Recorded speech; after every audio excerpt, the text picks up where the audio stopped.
little bit longer.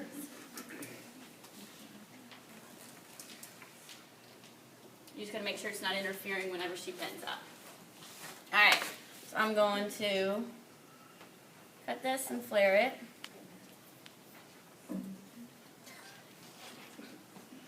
And then I'll show you guys all, I've showed most of you I think, but how, when I do have rough spots, how I smooth them out. Okay.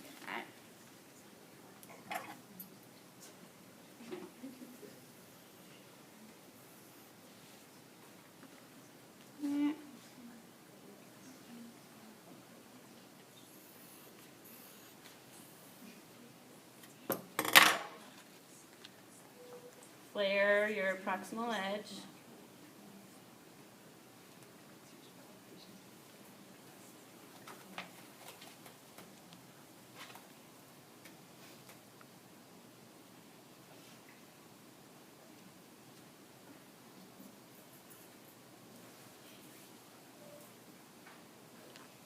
Okay.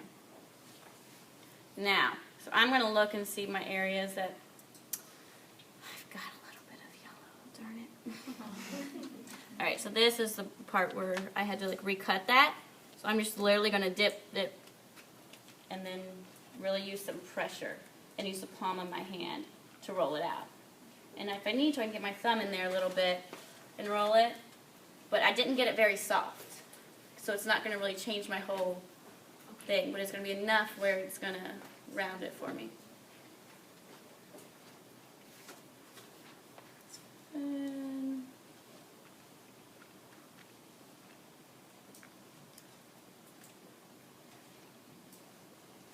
Okay. I'm going to put it back on her.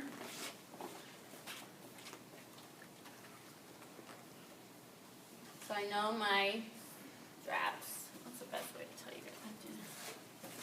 I'm going to just mark with a, maybe a pencil if you need to really look at where you're going to put the straps. 200, I think, in my book. There you go. So you're going to have one that's going to keep the hands down. So about here. So basically it's pushing, it's underneath the M piece.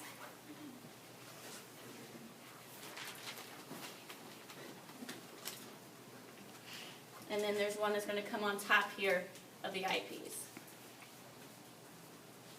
Close. Specific. I don't think it necessarily just has to keep them in on the eyepiece. I'm going to see if there's a good picture on the back. No, I'm just going to do it how I want. Alright, so I'm going to make it be right over the PI piece here. And then one to keep the thumb in place. So right on usually about the PIP of the thumb, I'd say. Okay, and then wrist. I'm going to make sure that that ulnar styloid, it's not going to, if I'm really tight and say when I formed it, if I would have wrapped my hands like that, then it might be a little tighter on that ulnar styloid. I might need to flare it out a little bit. But when she's down there, she's not touching. So I'm good there. So, trying to do it right. Just distal of the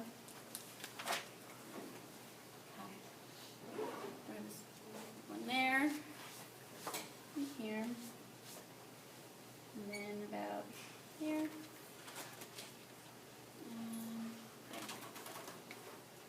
Okay. So I need a lot of Velcro for this one. It's right over there. Where's the... Ah! There it is. So I'm going to need 4 smaller pieces. 3, 4. So on the thumb portion, a lot of times I'll just use one. That'll serve as the anchor on both sides, okay?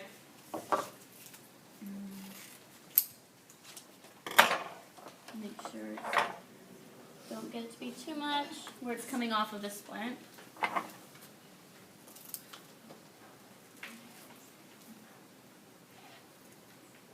Make sure it's nice and rounded. I'm going to heat it up on the back side of the splint pan.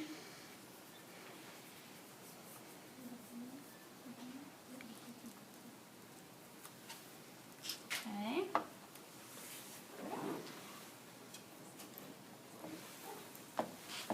There's that. Use that as one of mine for the fingers.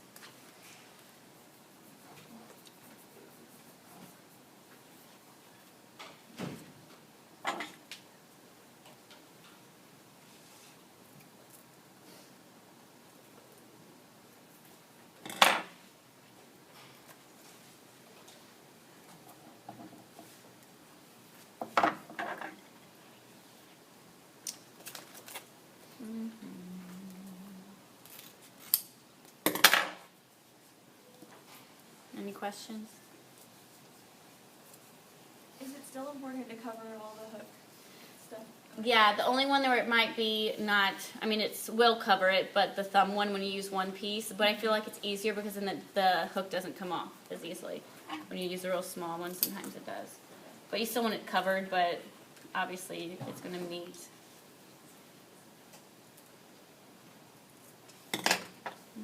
Okay. And with this, you can kind of bend it a little bit too if that thumb portion's in your way. But I wouldn't let it connect. I would probably just trim it down. But if your measurements are all right and it doesn't bend, but it shouldn't. But it'll be close. But just get it out of the way, it's fine.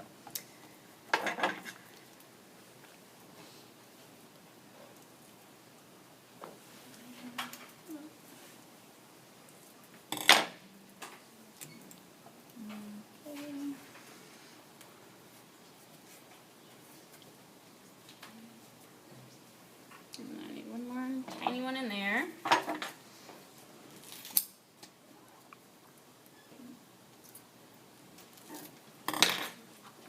So we have thinner strapping, or you can cut it in half. But I think we still have some thinner strips upstairs, so I'm going to cut it in half because I don't have the other down here. But I don't think we're going to run out this year. We did last year, that's why I was so strict on, because we ordered about the same, but we got plenty this year.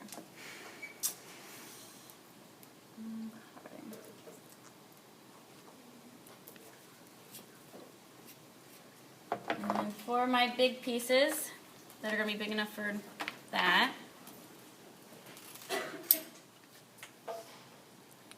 I didn't cut that kind of funky.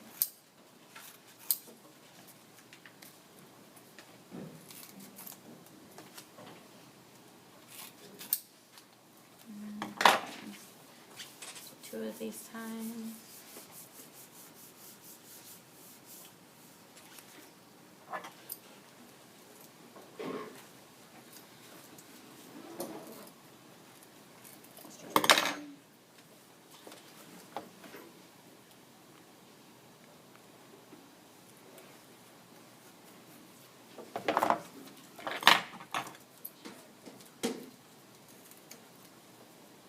And if your scissors get gunk on them, I'll show you how to clean them.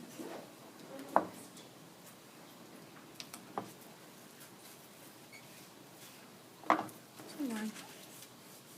We don't really get to start that early. Sorry, guys.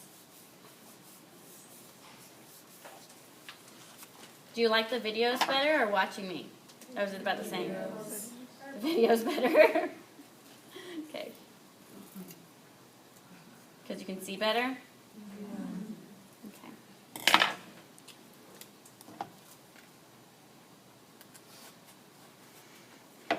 Well, it will be up there, so you guys can watch it after today.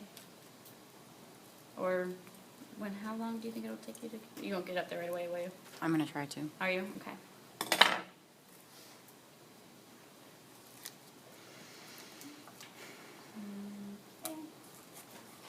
And then I'm going to come back to here.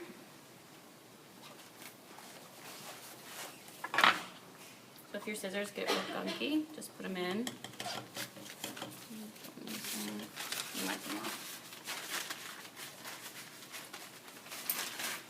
See if I have enough here. Gonna be frugal.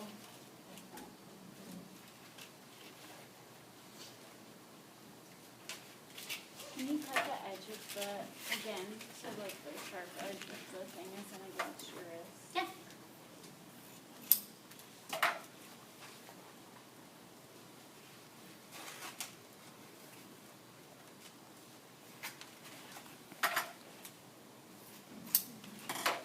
Okay, so let's go ahead.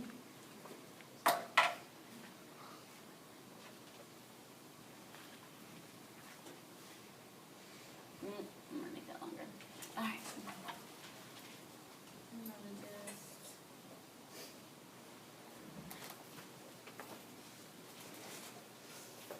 all these in half now.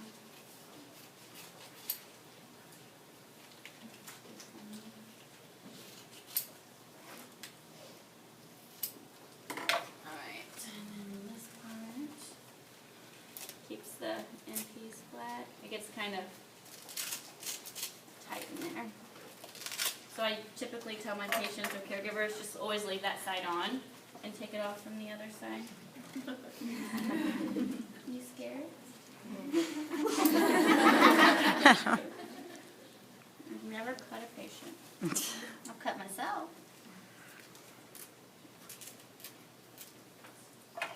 Trim that down.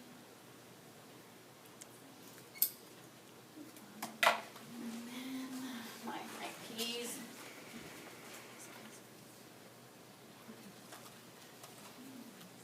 And this part, there you go, is usually kind of angled a little bit because it's keeping the PIPs all the way down of all the fingers.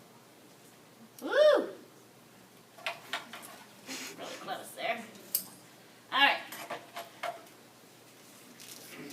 Now I'm going to just go and round up all my edges.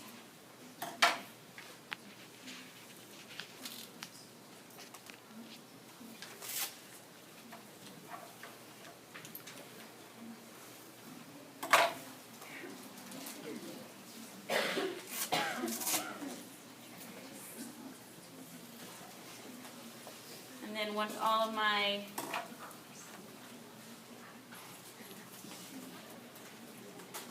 straps are good and on, then I'm going to go back and take my measurements.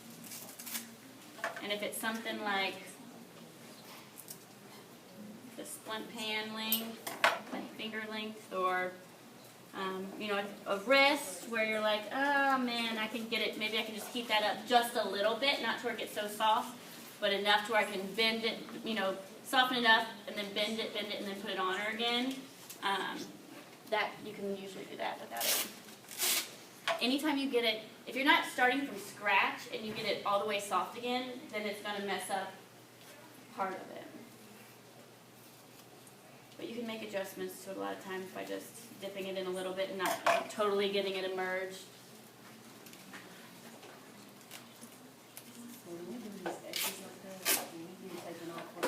No, if your X's are covered up, you won't get in trouble for having a mark.